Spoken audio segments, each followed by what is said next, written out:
летіла зовленіка через круту гору і посіяла пшеничку,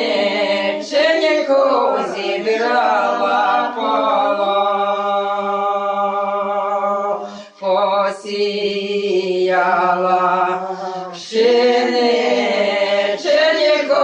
зібрала поло. Ой, що ж бо мені з полоніки, як зерна немає, ой, що ж мені сина, як і мами нема. Ой, пойду я й на могилу, дай стануть плакати,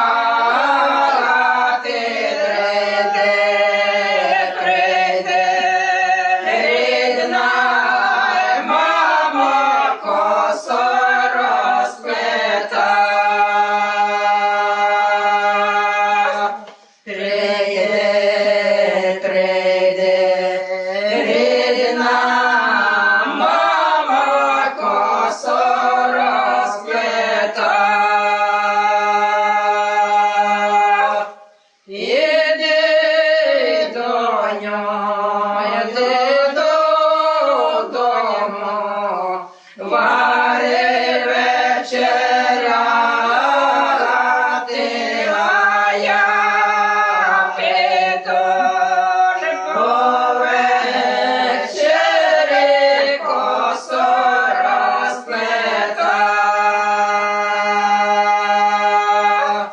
А я прийду й повечері, косо розплета.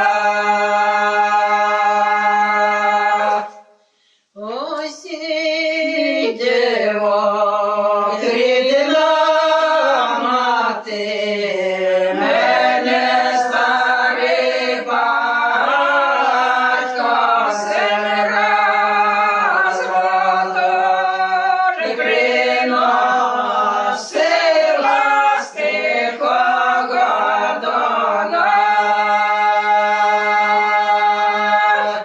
Син раз воду приносила з тихого Дона. Син раз воду приносила, восьмій напилася, ой, що вже ні, рідна мама, я б не журилася. Ой, що вже мені, рідна